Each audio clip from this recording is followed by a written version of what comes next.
Welcome back to DFC Books. Today, we're going to dive deep into, well, one of the most radical philosophical documents in Western history. We're talking about David Hume's A Treatise of Human Nature.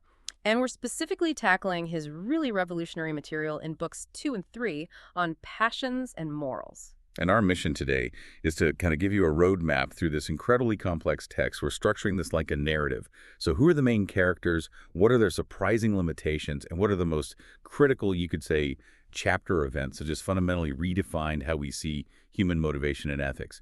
If you need a shortcut to really grasp Hume's impact, this is it. And it is so disruptive because it completely flips the entire structure of Western moral philosophy on its head. For centuries, the assumption, going all the way back to Plato and Aristotle, was that reason was the governor, the commanding general of the soul. And Hume's sources basically just say that belief is fiction. Yeah, he completely replaces that reliance on pure abstract deduction. The idea that morals come from some objective, discoverable truth about the eternal fitness of things. Instead, he gives us this rigorous anatomy of human nature that's rooted entirely in feeling, association, and custom. He's really criticizing those theorists who, he says, make a striking contrast with the poverty of their performances. So they claim to get morality from logic, but he's saying they're just justifying what they already feel. Exactly. His entire system starts not with the cosmos, but with us. Okay, so let's meet the primary characters in this psychological drama. And let's start with the one who gets demoted, reason. What exactly is reason, according to Hume, and why is it so powerless in determining what we do? Well, Hume has a very narrow, I'd say almost clinical definition of reason. He says it has two jobs. First, discovering the truth or falsehood of, factual assumptions.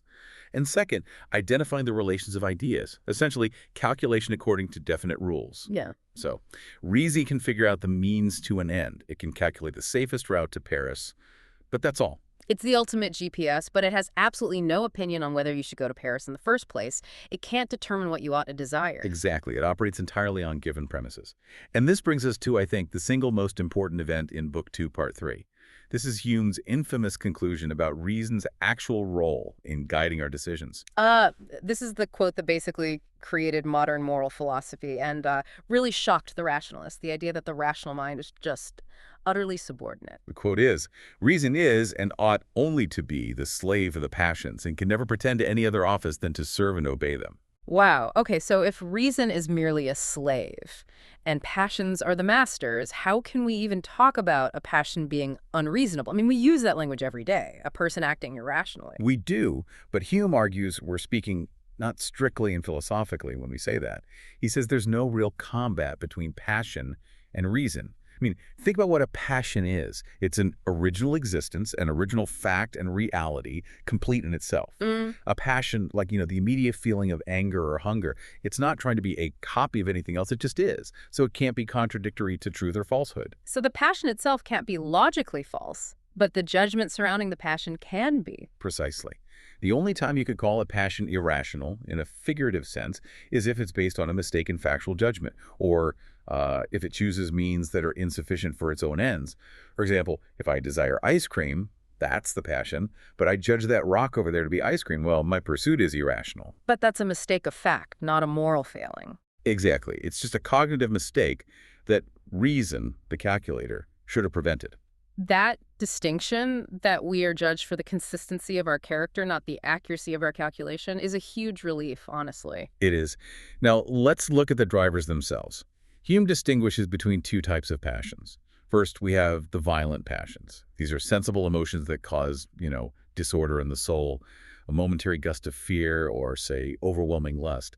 And then there are the calm passions. Okay, so we have these violent passions, the immediate impulse, and then the calm passions, which are more like settled principles. Why is it so important for Hume to distinguish them, especially since he says the calm passions are often mistaken for reason? That is the crux of his argument about the will. When people talk about a rational person acting deliberately, say, maintaining a diet, they assume reason is winning a fight against the impulse of hunger. Hume says, no, that's just a stronger, though quieter, passion winning. The calm passions, things like long-term self-interest, the general appetite for good, or settled benevolence, they're subtle. They don't cause that sensible agitation. They don't make your heart pound. They don't. But, and this is key, when corroborated by reflection, when we've thought about them, they are the strongest, most durable principles of action. We confuse them with reason because they are steady, constant, and enduring. But fundamentally, they're still feelings, still drivers, not calculators. So a person deciding to save for retirement over an impulse buy isn't reason conquering desire. It's the calm passion of future security, overpowering the violent passion of immediate gratification, and that is the massive philosophical shift.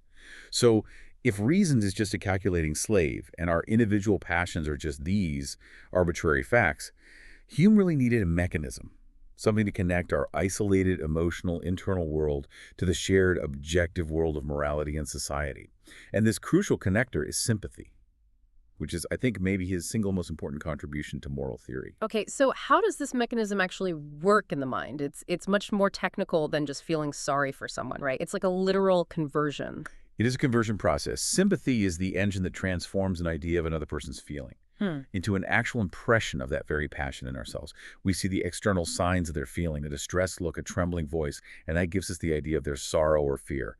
And because we have a similar mind structure, similar experiences, this idea then gets so much force and vivacity that it converts into the actual impression, the very passion itself. So if I see someone get hurt, I don't just think, oh, that person is in pain. I actually feel a little physiological twinge of discomfort, almost like an echo of their injury in my own body. Precisely.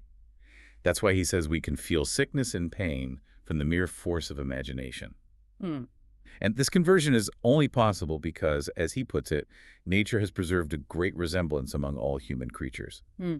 If we didn't have this shared fabric of the mind, the idea of another's feeling would just stay a cold, inert concept. It would never become a living impression. This sounds like a fundamental law of psychological physics. And the most important event that comes from this mechanism is the birth of the moral sense itself. Absolutely. The moral sense comes from a very distinct kind of pleasure or uneasiness we feel when we're contemplating a character's qualities. And crucially, sympathy lets us form a generalized perspective.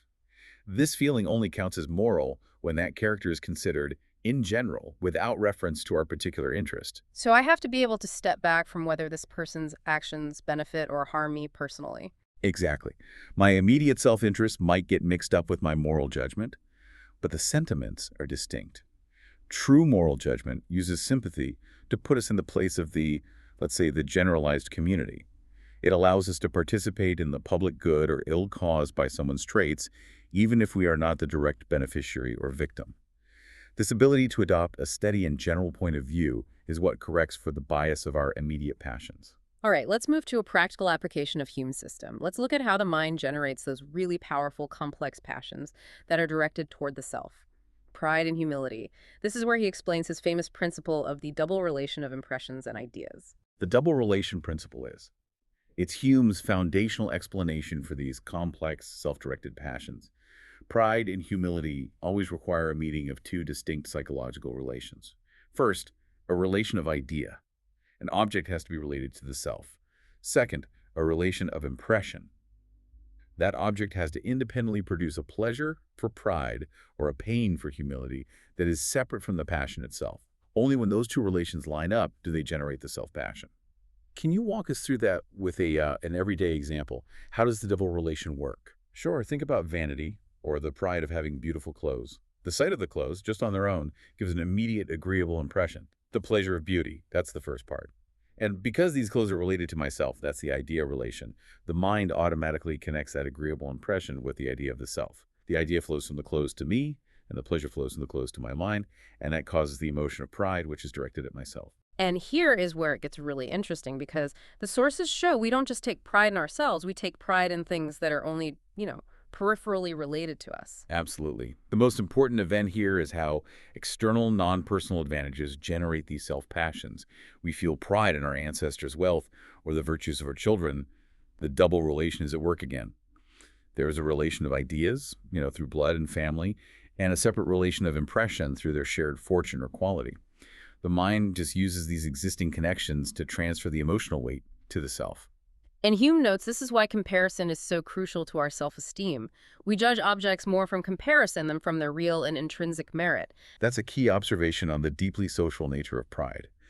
Goods that are common to all of us, like having good health, they give us satisfaction, but he says they give us no pride.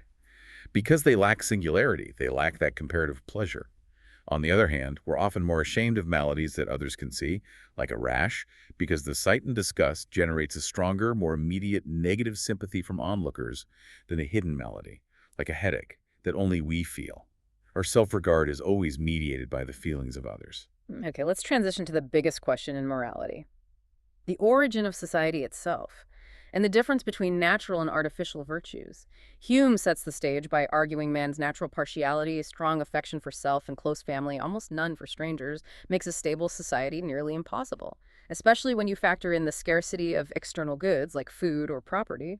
Natural passions alone cannot solve this existential problem.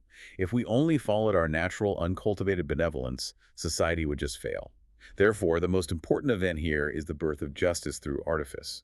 Wait, if the origin of justice is pure long-term self-interest, an artifice to satisfy self-love, doesn't that completely undermine the idea of justice as a noble virtue? Are we just polite villains who signed a contract? That's the unsettling brilliance of Hume.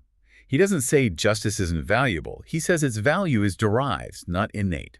It starts with self-interest, but once that artificial convention is established, the commitment to the rule of law, then sympathy kicks in. The actions that stick to the rules are then moralized through sympathy.